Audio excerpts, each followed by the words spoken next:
Hello दोस्तों, नमस्कार। बहुत बहुत स्वागत आप सभी का एसएससी लैब पे मेरे यानी पीयूष उपाध्याय के साथ में। 12th पास स्टूडेंट्स के पास में एक बहुत बड़ा कंसर्न रहता है कि आखिर 12th करने के बाद में अब हमें क्या करना है आगे। साइंस स्ट्रीम है तो क्या क्या ऑप्शंस हमारे पास में, अगर आर्ट स्ट्रीम है तो क्या क्या ऑप्शंस हैं, कॉमर्स वालों के लिए क्या ऑप्शंस हैं, क्या हम सब गवर्नमेंट जॉब्स की प्रिपरेशन कर सकते हैं, या हमारे पास आईआईटीज, हमारे पास नीट, कौन से ऑप्शंस रहते हैं। तो चलिए इस बारे में एक कंप्लीट डिटेल आपको देता हूं, फिर बात करेंगे कि क्या क्या ऑप्शंस आपके पास में अवेलेबल हैं। अगर दोस्त हम बात करें ना, तो हर साल लगभग 12 से 14 मिलियन यानी लगभग 1.2 से 1.4 करोड़ स्टूडेंट्स पास होते हैं सारे बोर्ड्स को अगर हम मिला दे तो इंडिया में। यानी कि काफी बड़ा नंबर ये निकल कर आता है। अब ये जितना भी नंबर है, इसमें 12th के बाद कुछ बच्चे अपनी पढ़ाई को रोक देते हैं फाइनेंशियल कंडीशंस की वजह से, और कुछ का मन बड़ा होता है इस वजह से, तो वो अपनी पढ़ाई को रोक देते हैं। कुछ के साथ में जेन्युइन प्रॉब्लम्स भी हो सकती हैं, so that's a different case. बाकी चीजें, जो बाकी बचा हुआ चंक है वो किस किस तरफ जाता है, चलिए समझते हैं। तो इसमें ना बेसिकली जो ये पूरा 100% रहता है, जो 1.2 से 1.4 करोड़ के स्टूडेंट्स रहते हैं, इसमें से इंजीनियरिंग वाले यानी जेई और स्टेट एग्जाम्स को देने के लिए 12 से 15% स्टूडेंट सेलेक्ट करते हैं। मेडिकल की तैयारी 10 से 12% स्टूडेंट्स करते हैं।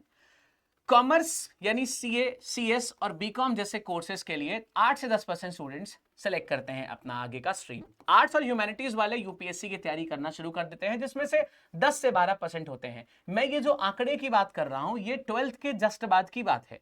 एसएससी, बैंक और गवर्नमेंट एग्जाम्स की तैयारी 8 से 10% बच्चे करना शुरू कर देते हैं जस्ट आफ्टर 12th। ठीक है। डिफेंस जैसे एनडीए, सीडीएस, एयरफोर्स, इसके लिए बच्चे जाते हैं 2 से 3%, मतलब आंकड़ा काफी कम रहता है। स्टडी अब्रॉड के लिए, यूजी और प्रिपरेशंस के लिए कई सारे बच्चे निकल जाते हैं, लेकिन आंकड़ा फिर भी 1 से 2% का ही रहता है। प्रोफेशनल कोर्सेज जैसे बीबीए, बीसीए, ऐसे कोर्सेज के लिए 6 से 8% बच्चे रहते हैं। स्किल ट्रेडर्स जैसे आईटीआई, वोकेशनल करने के लिए 4 से 6%।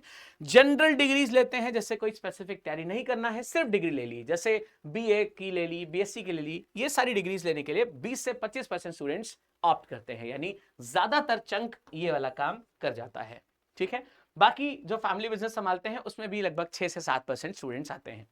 तो ये पूरा ग्राफ है जिस हिसाब से स्टूडेंट्स जो 1.2 करोड़ होते हैं या 1.4 करोड़ होते हैं वो पूरा स्प्लिट हो जाते हैं, मतलब सब एक ही स्ट्रीम में नहीं फ्लो हो रहे हैं। अब यहां पर बात सिर्फ इतनी सी नहीं है दोस्त, सबने अलग अलग चीजों की स्टार्टिंग कर ली है 12th के बाद में। 12th के बाद में इतने सारे स्ट्रीम्स में ये फ्लो होने लग गए। अब इसके बाद क्या होगा कि जब 1 साल 2 साल या फिर ये जो भी जॉब्स या कोर्सेज को ये परस्यू करना चाहते हैं, जैसे कोई बीए करना चाहता है तो बीए का 3 साल खत्म होने के बाद, बीएससी करना चाहता है तो बीएससी का 3 साल खत्म होने के बाद, देखिए बी और बीएससी करके इमीडिएटली नौकरी नहीं लगती है। अल्टीमेटली आपको उसके लिए कोई ना कोई तैयारी करनी पड़ती है, कोई एग्जाम ज्वाइन करना पड़ता है या एग्जाम क्रैक करना पड़ता है। जैसे बात करी जाए, अगर कि कोई बच्चा जेई का एग्जाम क्रैक कर दे तो उसको कॉलेज मिल जाएगा, पढ़ाई करेगा, देन उसको डिग्री मिलेगी, उसके बाद में उसका प्लेसमेंट होगा। तो ये सारे कोर्सेज खत्म करने के बाद में ना क्या होता है दोस्त, देखो समझो कि जो बैंकिंग और गवर्नमेंट एग्जाम्स वाले बच्चे हैं वो 8 से 10% रहते हैं, ये 12th के बाद से ही स्टार्ट कर देते हैं।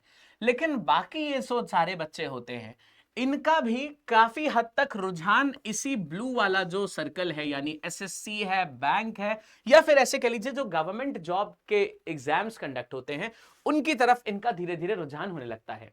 अब ऐसा होता क्यों है? आप चाहे जिस भी तरफ चले जाइए, अल्टीमेटली आपको जॉब चाहिए होगी। अब जॉब के लिए आप कोई सा भी कोर्स करोगे तो जॉब लग जाएगी, ये बात थोड़ी सी कंसर्न वाली है, क्योंकि बीए कर रहे हैं लाखों लोग। अब हर लाखों लोग के लिए बीए के, जैसे मान लीजिए किसी भी आपने एबीसी कॉलेज से बीए कर लिया, अब उसके बाद क्या जॉब ऑफर्स हैं आपके पास में? नहीं है। मैं बिल्कुल ग्राउंड रियलिटी की बात कर रहा हूं। सो इवेंचुअली उस बीए वाले को भी शिफ्ट कहां होना पड़ेगा? गवर्नमेंट एग्जाम्स की तैयारी के लिए शिफ्ट होना पड़ेगा। अब सोचिएगा जरा, बीए हो गया 3 इयर्स का, 3 साल उसने बीए करा, और एक बच्चा 12th के बाद से ही गवर्नमेंट जॉब की तैयारी में जुट गया, तो 3 साल पीछे हो गया वो आदमी जिसने बीए किया था। डेफिनेटली हो गया, क्योंकि 3 साल का एक्सपीरियंस इस 12th पास वाले के साथ में एड ऑन हो गया है। अब जो भी बच्चा इस स्ट्रीम में आएगा, मतलब इस ब्लू वाली लाइन में आएगा, गवर्नमेंट जॉब की तैयारी करने के लिए आएगा, वो कहीं ना कहीं अपने आप को पीछा किससे फील करेगा? जो बच्चा 12th के जस्ट बाद अपनी तैयारी को शुरू कर चुका है। अब 12th की तैयारी के साथ में और भी कई सारे स्ट्रीम्स और भी कई सारे कोर्सेज को परस्यू किया जा सकता है, लेकिन इसने अपना फाउंडेशन जो है वो गवर्नमेंट जॉब्स के लिए पहले से ही डिसाइड कर लिया है।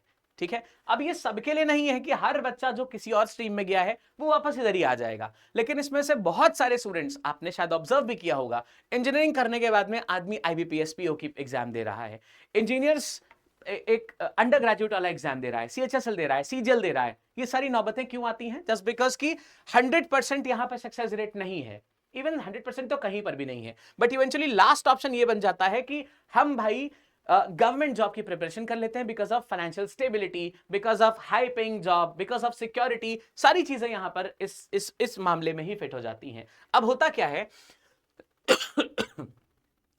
कि ये जो बच्चे रहते हैं ना, इसमें से जैसे आपने अभी देखा कि ये जो स्टूडेंट्स है, इनमें से ना ज्यादातर बच्चे क्या होते हैं, इस वाली लाइन में फॉल होने लगते हैं। सबसे ज्यादा कौन आता है? जो स्किल्ड ट्रेड्स कर देते हैं, जैसे आईटीआई है, ये लोग जॉब्स पा लेते हैं। उसके बाद में जो आईआईटी जेई की तैयारी करते हैं, ये लोग भी इधर आ जाते हैं। फिर उसके बाद में जो ये जनरल डिग्री परस्यू कर रहे होते हैं, ये वाले तो इंस्टेंटली तैयारी करना शुरू कर देते हैं। देन उसके बाद में कॉमर्स वाले भी सोचते हैं कि अगर मैथ्स ली होती या मैथ्स आती है तो हम इसमें ट्राई कर सकते हैं। देन डिफेंस वालों का होता है कि हमारे पास में लगभग सेम सब्जेक्ट्स थे, रीजनिंग एक्स्ट्रा ऐड हो जाती है, हम भी तैयारी कर सकते हैं। सो इस तरीके से ना ये आना शुरू कर देते हैं अल्टीमेटली उसी गोल पे जो 12th पास वाले ने गवर्नमेंट जॉब का गोल लिया होता है।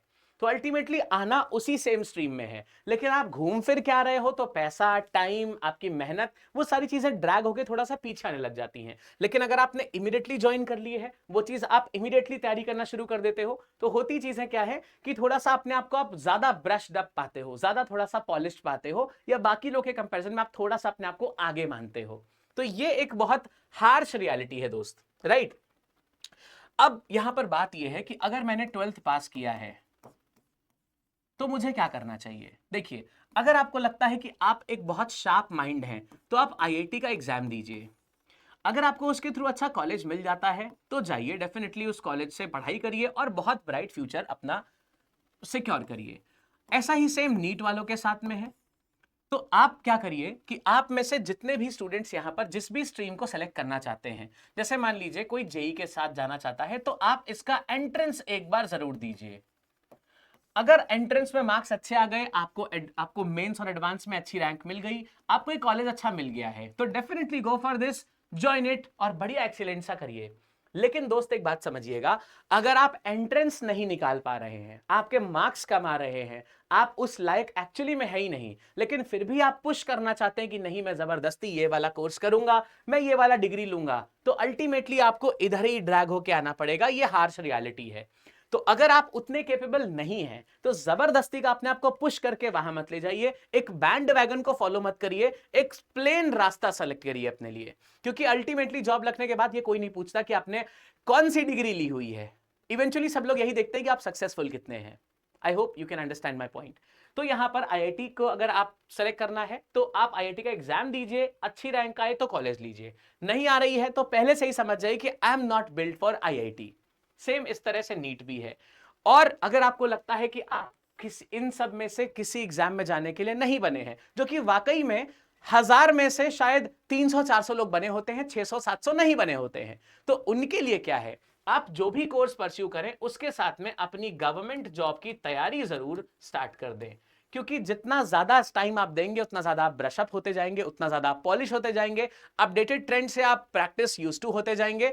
जब आप कैपेबल हो जाएं, तुरंत जॉब का एग्जाम दीजिए और सिलेक्शन आपके हाथ में रहेगा। ये सबसे सेफेस्ट, सबसे इजीएस्ट और सबसे बेहतर तरीका होता है। अपने आप को जबरदस्ती बियॉन्ड द लिमिट्स पुश करके कुछ नहीं होने वाला है, अगर आप जानते हैं कि आपका वो पोटेंशियल नहीं है तो। मतलब फॉर एग्जाम्पल, अगर मुझे कोई कहता कि आप एरोस्पेस इंजीनियरिंग पढ़िए और मेरा इंटरेस्ट बिल्कुल भी नहीं है, मैं जानता हूं कि मैं नहीं पढ़ सकता, तो उस चीज में जबरदस्ती में अगर अपने आप को पुश करूंगा तो शायद मेरी एबिलिटीज और खत्म होती जाएंगी। इस बात को रियलाइज करिए और सही गोल अपने लिए जरूर चुनिए। अब बात यह है कि हम सर कहां से ये चीजें स्टार्ट कर सकते हैं, कहां से हम अपनी गवर्नमेंट जॉब की प्रिपरेशन कर सकते हैं। तो देखिए, मैं आपको ऐसा नहीं बोलूंगा कि आपको सिर्फ एसएससी लैब को ज्वाइन करना है, यहीं पे जो कोर्स है या यही यूट्यूब चैनल सबसे बेहतरीन है, ऐसा मैं बिल्कुल नहीं बोलूंगा। आपके पास में वैरायटी है, आपके पास में पूरा यूट्यूब है, सर्च करिए, बढ़िया तरीके से संतुष्ट होइए, उसके बाद आप कोई भी चीज ज्वाइन करिए। लेकिन सबसे बेहतर तरीका यही है कि आप इसकी स्टार्टिंग डे 1 से ही कर दें जब आपने 12th को क्रॉस किया हुआ है। ठीक है, अब अगर आप हमारे साथ जुड़ के तैयारी करना चाहते हैं, अगर आपको लगता है कि SSC lab is a trusted process, trusted platform, तो आप हमारे साथ जीरो लेवल से शुरुआत कर सकते हैं।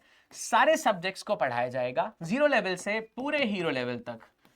इसमें ये फाउंडेशन बैच है जो 1 ईयर के लिए वैलिड है।